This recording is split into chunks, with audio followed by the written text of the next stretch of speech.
نحمده ونصلي على رسوله الكريم اما بعد اعوذ بالله من الشیطان الرجیم بسم اللہ الرحمن الرحیم اربعۃ حرم صدق اللہ العظیم۔ قرآن کریم میں ایک لفظ ہے اربعۃ حرم، ان میں سے 4 مہینوں کی حرمت، اس کی فضیلت کی طرف قرآن کریم اشارہ فرما رہا ہے، ٹھیک ہے نا۔ 3 جو مہینے ہیں وہ پہ در پہ آتے ہیں، رجب، شعبان اور رمضان۔ دوسرا مہینہ کون سا ہے؟ محرم الحرام، جو ابھی ہم اس میں ہیں۔ اس کی فضیلت قرآن کریم سے بھی ثابت ہے۔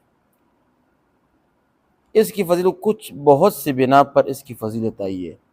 سب سے پہلے جو صحابہ کرام کے دور سے لیتے ہیں تو 2 صحابہ کرام کی شہادت اس مہینے میں ہوئی ہے۔ ایک پہلے محرم الحرام میں کس کی شہادت ہوئی؟ حضرت عمر فاروق رضی اللہ تعالی عنہ۔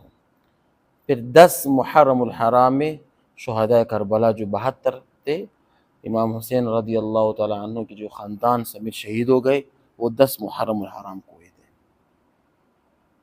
اس کی فضیلت اسلام حضور صلی اللہ علیہ وسلم کے زمانے سے پہلے بھی تھی۔ مثال کے طور پر اس موسیٰ علیہ السلام کو اللہ پاک نے نجات اسی مہینے میں دی فرعون سے۔ نوح علیہ السلام کو قوم سے نجات اس مہینے میں دی گئی، اور بھی بہت زیادہ اس کی مثال کے طور پر فضیلت ہے۔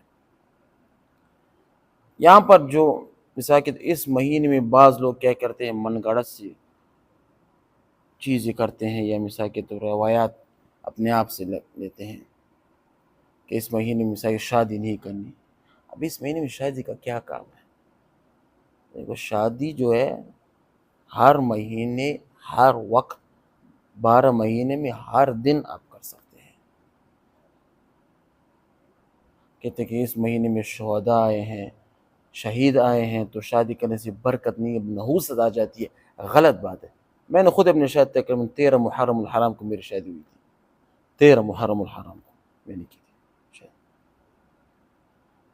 تو ابھی نحوست کیا کدھر نسل ہے؟ ہمارے ایک دوست ہے، اس نے 10 محرم الحرام کو شادی کی تھی، 10 محرم الحرام کو نکاح کر کے 10 محرم الحرام کو اس نے شادی کی تھی۔ ابھی نحوست کہاں پر ہے؟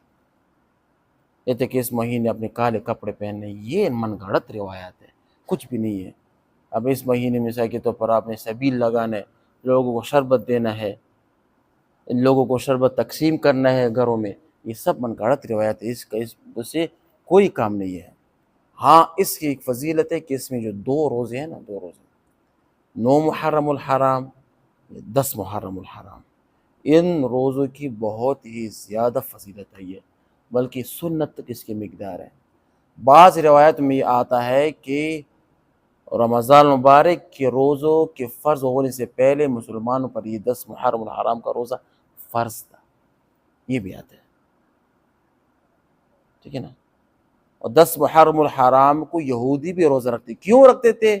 کہتے کہ اس دن حضرت موسیٰ علیہ السلام کو اللہ پاک نے فرعون سے نجات دی تھی۔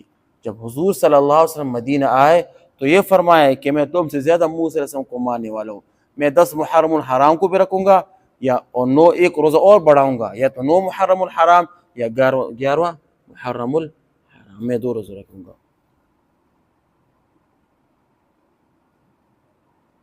تو کیا ہمیں خلاصہ مختصر خلاصہ، کوئی تفصیل کرنے کی ضرورت نہیں کہ اس مہینے میں سبیل لگانا، شربت پلانا یہ من گھڑت ہے، کالے کپڑے پہننا من گھڑت ہے، نکاح نہیں کرنا یہ سب من گھڑت ہے۔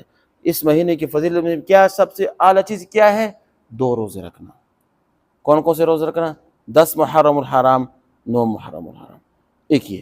دوسرے جو ضعیف روایت آتی ہے کہ 10 محرم الحرام میں اپنے اہل و عیال پر خرچ کرنا، اس کا کیا فائدہ ہوگا کہ آپ کو اللہ پاک پوری سال کی روزی عطا فرمائے گا۔